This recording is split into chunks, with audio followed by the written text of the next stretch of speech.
As a teacher and a trainer, I want to build really, really successful real estate agents. This course isn't about the curriculum, but I think it's really valuable. It's really about doing the assignments. It's not just reading the information, it's actually applying the information. This isn't a sort of a theory program. This is I learning lots of great stuff program, and I'm willing to apply it every day in the marketplace.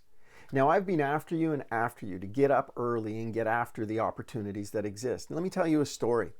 I believe in being early for everything. It's sort of one of my protocols.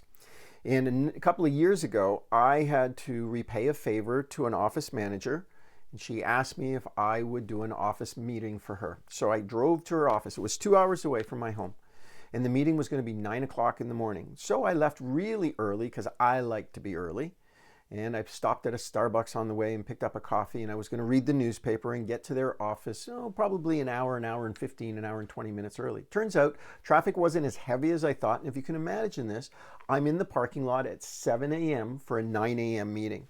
I'm pretty much the only person there. There's one other car in the parking lot. So I'm having my coffee, and I think to myself, I wonder who's in the office. Wonder if it's even open. I wonder if one of the agents had too much to drink last night and they just left their car parked in the parking lot. I mean, anything's possible. But I grabbed my briefcase and I headed over to the office door just to see if it was open, and lo and behold, it was. So I walked in and I said, hello, hello. And who comes around the corner but one of my past students, Matthew Reagan. And I'm like, Matthew, buddy, what are you doing in the office at 7 o'clock in the morning? He said, I'm here every morning at 7 o'clock. And I said, really?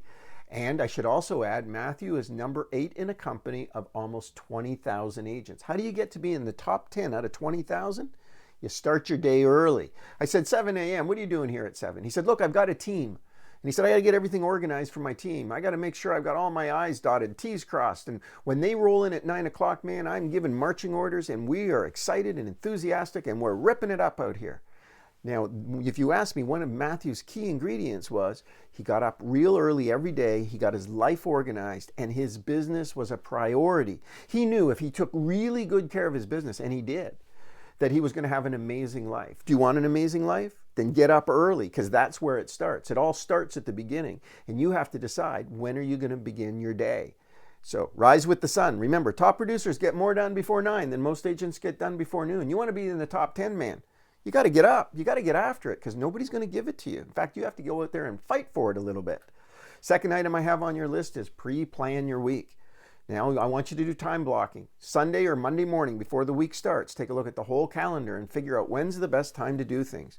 It starts with a priority list of activities that I want to get done this week. And then take those activities and plug them into the calendar. And this includes your personal activities, time to go to the gym, date night, time with the kids, whatever it is you like to do for your own mind. And then what I want you to do is, when's the best time to hold an open house? When's the office meeting? When's the MLS tour? When's the best time to prospect? When do I want to save time for listing appointments? When am I going to take buyers out? When am I going to do my paperwork, my administration, my advertising, my marketing, my social media?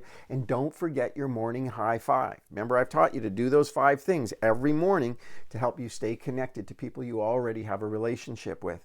Third one on my list is, you need to be a local expert. Your value goes way up in the community when you can really explain what's happening. I need you to know the market stats. You may not even realize it in a social conversation, how this bubbles out of you, and the impact that you have on somebody after you've left the conversation. And they look at each other and say, wow, that guy really knows a lot about real estate. Man, oh man, I asked him stuff and he was bing, bing, bing, bing, bing. If I was going to sell my house, I'd call that guy, I'd call that gal, I'd want to work with that person. So you got to know your math locally. I can get an average agent everywhere. I'm looking for exceptional. And you got to know the enemy of great is good. Good enough is never good enough, because good enough is the enemy of great. You want to be exceptional? You got to go the distance. So the next thing is, you got to book at least 3 appointments every week. If you don't have 3 appointments, you're not going to get a listing this week. And I can't see any reason why you shouldn't get a listing every week.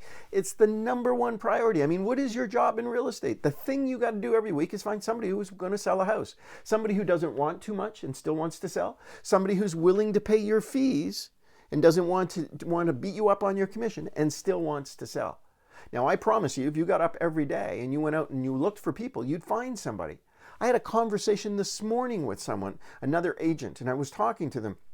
And I said, how's business? And he was telling me it wasn't good. And I asked him, how many people did you call this week? He said, I didn't call anybody. I said, what do you think? They're going to call you? How many FSBOs did you call this week? He said, I didn't call any. I said, well, what do you think? FSBOs are going to call you? I said, how many expireds? He didn't call any expireds. He didn't call any landlords. He didn't work his farm. I said, buddy, this isn't going to work. You're going to work yourself right out of the business. You keep this up. Let me tell you what's most important. Prospecting for listings, seller listings. It's the most important thing you can do every day. I don't know how to make this point. Everything else you do is designed to support that one activity. If you don't have listings, you won't have buyers. And if you don't have buyers or sellers, you don't have a real estate business. You need listings. Can I be any more clearer than that? Now, update your agent success app. You're only as good as your weakest link. What's your conversion on your calls? Do you know? If you don't know, this system does that for you. What is the conversion on your calls to your appointments, and your appointments to your signatures, and your signatures to your commission checks? How many? Where's the business coming from? Where's the best place to get the business? And yes, I know you don't like to be reminded every night at 8 o'clock you didn't do what you set out to do, but you know what? I'd rather remind you every day than remind you once a week or once a month, only to find out a little problem turned into a big problem because you ignored it. So we need listings, and this technology will constantly tell you. It's like having a coach in your pocket, constantly kicking yourself in the butt so that you can find the solution to your success.